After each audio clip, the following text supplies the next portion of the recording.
to the rest of the world. Anyway, I am on day number, I have to say. And yes, praying for the president and his family, everyone affected by COVID. Absolutely. Nobody wants anybody to see people get sick. But I'm trying to look at the larger picture here. Okay, here's the larger picture the way I see it. This is a sobering moment. And it's unfortunate that the president had to get sick, but in some ways, being the most high-profile person, perhaps on the entire planet, he is showing that he's vulnerable. And if he's vulnerable, everybody's vulnerable. So perhaps this puts everybody back on the same page. I find it amazing that we're going through this. It's the first time in history where literally the entire globe is experiencing something simultaneously. I think even the biggest events, and those being war, the atomic bombing dropped in Japan, there's a multitude of massive global impacting events, but never has there been something that is simultaneously affecting the rest of the world. So you would think, hey, all right, maybe we're all in this together. It's a little odd and somewhat disappointing to think that we're actually not seeing it that way. We're kind of like, I don't know, we're seeing it in a partisan lens and all that other sort of bullshit. So anyway, I'm not going to waste my time talking too much about that because I'm watching the reactions here. Yes, there's a big split between the Trump and non-Trump supporters, of course. But here's my motto on politics, and I tell my kids this: never let politics get in the way of a free drink. Right? Seems pretty logical to me. It sounds like something Will Rogers should have thought about. In fact, I'm sure Will Rogers is turning in his grave going, damn, should have said that myself. Never gonna let politics get in the way of a free beer. Okay. So, and then another person from Brazil. Okay, I'm going to hit some more questions here. Ooh. Well, I don't know if it's karma that he got sick. I can't say that it's that, but it's certainly like a level of recklessness. There's no doubt about it. Let's see. What is the next question? We have coming up here another question. Oh, you're loving the COVID beard, huh? If you ever want to fly in the chopper in Los Angeles, I'd be such an honor. Well, dude, reach out to me. I'm all down with that. Love flying choppers. I have a friend in Canada who's a helicopter pilot, and he's fighting a lot of fires right now, so we shall check it out. Quebec, Papua New Guinea. Wow. Am I single? Oh, very personal question. You'll have to ask Newman. Only he knows. Now, there's a lot of questions regarding General Hospital. I'm not on General Hospital anymore, so I can't really answer any questions. But I'm kind of jazzed to be here in Toronto shooting this and so forth. But I will tell you that being stuck in a hotel room for 14 days is a lot more challenging than I expected. It really is. I kind of thought, hey, man, I can handle this. I'm just going to be super disciplined. I'm going to read my books, do my writing, maybe some painting, meditate, yoga. And you know what? What's interesting is that time just starts to morph into this blob, and you lose track of time, which is very odd. And here, I'm going to show you guys out my hotel room here for a second. At least I get to see things. It's green. Look at all those cranes. Like, Toronto is just building. It's a building frenzy. But this is what I want to say about Canada. I spent a lot of time in Canada. You know, I got to say, I have a certain kind of affection for Canadians. There's a civility here in Canada.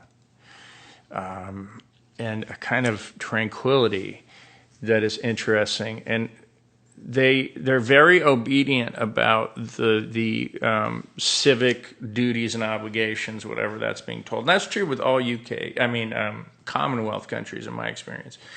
That's New Zealand and Australia and everything else, is that they have a very tight civic code. And I have to say, I am here, and this town it's hopping. The restaurants are full. People are doing things. It's not entirely functioning, but it's like 75% there, which is a lot more than where we're at. So I guess we're going to have to ask ourselves that question. Anyway, what's the next question? Are you going to Possum Lodge? Well, I will be happy to go if I knew where it was, and I don't. But it sounds cool. Possum Lodge. Are there possums there? Anyway, let's see. I heard you may be doing a podcast. Yes, I am working on that and packaging interviews for a launch, and I'm going to let everybody know. The good news is that I'm going to be... I saw you, Liz. Timmy Hortons. We call it Timmy Ho's up here. Oh, sure. Get a coffee at Timmy Ho's, hey? They've got really good coffee. Anyways, you and David Ho should do a live Instagram together. You know what? You're right. Maybe we should. And maybe we will. We'll check that out. Let's see. What is the podcast going to be about? Well, okay. So the podcast is really wide-ranging. A lot of people told me to like tighten it down, make it like very specific, etc., etc. I have to say, one of the reasons I don't like that idea is because the people I know it's such a spectrum of people, from interesting neuroscientists, politicians, athletes, movie stars. I don't want to get pinned down on that, but it may just be that after a amount of time that we start going into areas. What I'm trying not to do is make it, like another lifestyle self-help type of thing. I think there's enough of that stuff. So I'm not there to like deliberately improve your lives, but I will be kind of asking myself questions like, what improves my life? So we'll see where that goes. Anyway, let's see, what is the next question here? Why do you love British Bulldogs? I mean, do you really have to even ask that question? I mean, come on. Look at an English Bulldog. English Bulldogs are so amazing. I mean, dollar for dollar, they are the best entertainment value you can get. I'm going to just say that. And they're expensive, by the way. So you got to do that. Anyways, hey, buddy, keeping it together, quarantine. The food issue is complicated, okay? Now, production says... I call them up, and they go to the grocery store and get food and bring it here. Now, the problem is that production is not working on the weekend. Little did I know. So I'm stuck with ordering food from restaurants, which is fine. They've got a lot of good restaurants here in town. But I have to say, when I get back onto the street, if we want to call it the street, there is this kind of... I don't think we realize like how grateful you are for actual human contact and interaction. I think I'm a lot less judgmental, and I think I'm going to appreciate people more and just be more tolerant and more appreciative and more grateful, and at least I think I will. I hope I will. So, we'll see that. Oh, somebody has a French Bulldog. I had 3 French Bulldogs. They are awesome. I love French Bulldogs, but I'm still sticking with my English Bulldog. Look at it. It's all about dogs. Dogs. Oh, try the keg for steak. I shall. I will. I'll do that. I'm going to check that out. A lot of people missing me on General Hospital. Well, lo and behold, somebody has started a petition. And it's really rather flattering. I think, many thousands of people have signed this Instagram. And maybe, I don't know, we'll see what happens. We're going to check that out. Anyway, Look at this. Dogs. Dogs are the, you know what? Isn't it amazing how dogs and animals are like a universal kind of unifier? You can be a miserable son of a bitch, but you're walking down the street with a good looking dog or a cute dog, everybody's going to stop and talk to you. Chances are you're going to talk to them. So I'm going to say that's a good thing. We should all have dogs. The world would be better off if we all had a dog. Or we even acted like dogs. I think we'd be better off. Nonetheless. So, next point. I am going to go live every day until this quarantine is over.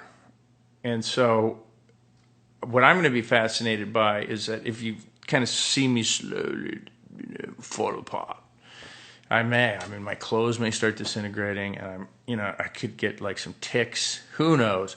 You guys will be apparently my objective observers to see if I get through this. So who did the artwork behind me? I don't know, but it's kind of appropriate, isn't it? I mean, I sort of feel like that woman in a spacesuit. I might as well. I'm in a hermetically sealed box right now. So we're going to check that out. Just remember to shower. I will, thank God. Even I don't like to be, smelly and gross, even when I'm by myself.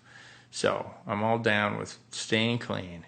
In fact, I'm probably going to take too many showers and wash my clothes too many times. But nonetheless. So what hotel am I staying at? Well, I can't tell you that. Top secret information. So in the episode of C, I'm not even allowed to talk about the TV show C other than that I'm doing it, but I can't talk about anything else on that show. My hands are tied, so I apologize. Yeah, you have to sign disclaimers, not disclaimers, non-disclosure agreements and sort of things like that. Nonetheless, I want to know what people are thinking right now. Everybody is in a state of semi-isolation.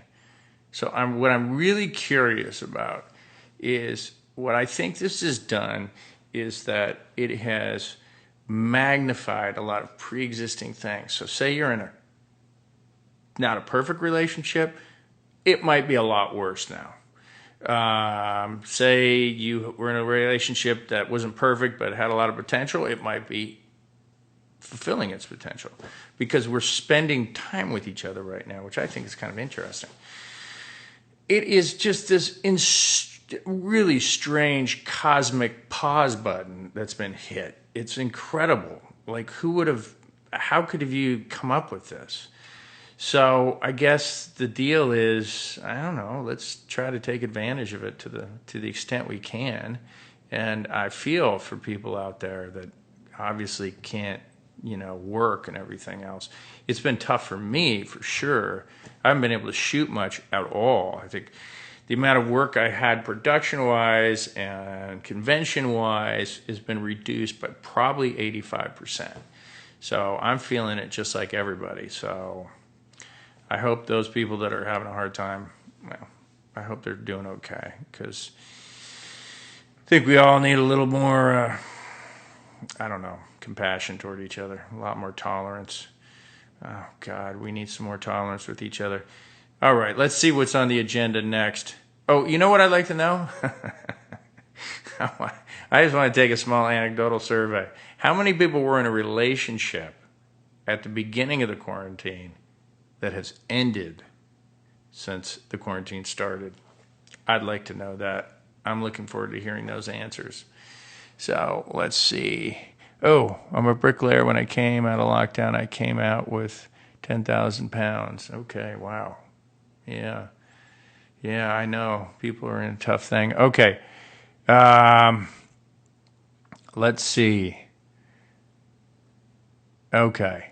A lot of people haven't stopped working. That's fantastic. Okay. So, let's see if anybody's... I'm still happily married. Well, Bobby, that is fantastic. I think that's great. My kid, Her boyfriend is long gone. Thank God. Okay. Hey, you're right. It's a perfect excuse to clean house. If there was ever an excuse to end a relationship, this would be it. If there was ever an excuse not to go visit your relatives that you don't like, I think God just gave you the best excuse you can. Oh, one person says they're happy or on their own. Well, okay, that's awesome. Single and not able to mingle. Well, okay. I'm kind of a person, if that makes sense. A people person. Isolation is tough for me. I guess I'm not as evolved as other people. I just, I need like contact and need to see things. Now, interestingly enough, I read something because we're kind of making digital connections even before the quarantine, and now it's even magnified even more. Apparently, what happens when you see people eye to eye, you create oxytocin. Now, oxytocin is that feel-good, trust molecule or chemical that kind of flows through your mind. And it makes you feel good. So apparently it doesn't happen through the digital kind of divide. So I heard, at least, and I'm not sure how they did this study, but I think it was Arthur Brooks who did this study. He said that the younger generation falls in love 30% less than we did in our generation. My generation, of course, I'm like 30 years old, so, just like above the millennials. Now, obviously, they said that they don't take as many risks. So I don't know what's going on there, but I feel like, wow, that's unfortunate. I think because everybody gets vetted through this digital veil first, that's what they do, and then they decide whether or not they want to take a risk. And taking a risk, when I was younger and you met somebody and you thought they were cool, you liked them, boom. You'd have to get that phone number, or you might never see that person again. That forces you to take a risk. That forces you to be vulnerable, and that puts you in a complicated position, and that is good for you. Not taking risks and not being vulnerable is bad for you. Yes, even if you get rejected. It's better to take the risk and get rejected than not taking risks and not getting rejected. So I'm going to just throw that out there. So, all right. Yes, you were right. We a lot fell in love when we were young. I don't know how much you fell in love. There's people doing serotonin happy, oxytocin love. Well, that's interesting. I didn't know there was a split there. But do you still have contact with the Stargate castmates? I do. But mostly it is Jason. And mostly, and then when I'm in Toronto, I call Rainbow Sun Franks, who I call Rain Buckets. And but because I can't see anybody for 2 weeks, I mean, I actually kind of envision myself calling all of my friends, and with all this extra time, and then seeing people like not have time for me. They're like, "Yeah, Joe, yeah, gotta go. Talk to you later." I can see that happening. Of course, that would be a funny, self-deprecating video. Perhaps I should do that. Maybe embarrassing as well.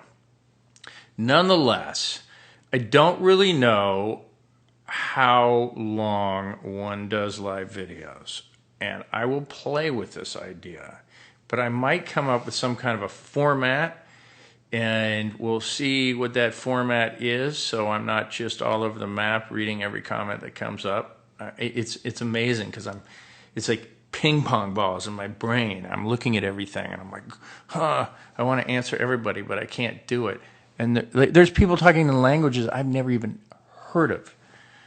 Incredible. And I know a lot of different languages. May not know how to speak them, but I can identify them. Anyways, nonetheless, I am going to be live. This is what I'm going to try to do. 2 o'clock East Coast time every day until the end of quarantine. Now, I started quarantine on October 1st, and that means I ended on the 14th. Now, I was given the choice to come on the 30th with Jason Momoa, And if we come in together, we can stay together. Now, in order to do that, Jason said he was all jacked on that, but I'd have to sleep on a cot.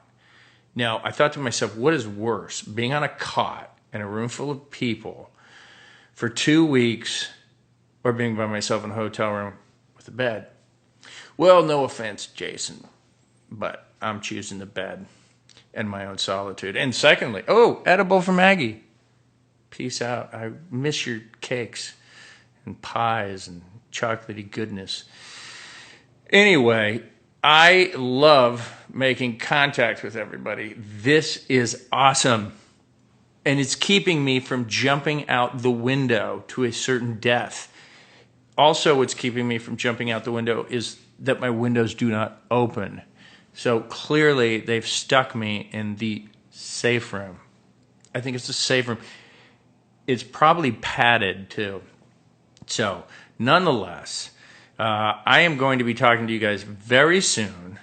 Try to join me tomorrow, 2 o'clock East Coast time, which, by the way, what time is that in London and Paris? I think roughly 6-7 hour difference. I'm trying to hit Europe with the East Coast and the West Coast, and it's impossible to come up with the perfect prime. Good question, is there a universal prime time, so to speak? Like, is there an hour where literally you can maximize your reach around the globe? That's actually a good question. I'm sure there is. I'm sure it's quantifiable. And I'm sure that people who do a lot of things online live are aware of it. So, does anybody have the answer to that? Oh, well, let's see. In Ireland, it's 11:30 p.m. Okay, but we know that's not it. 0:25 in France. Let's see. Okay.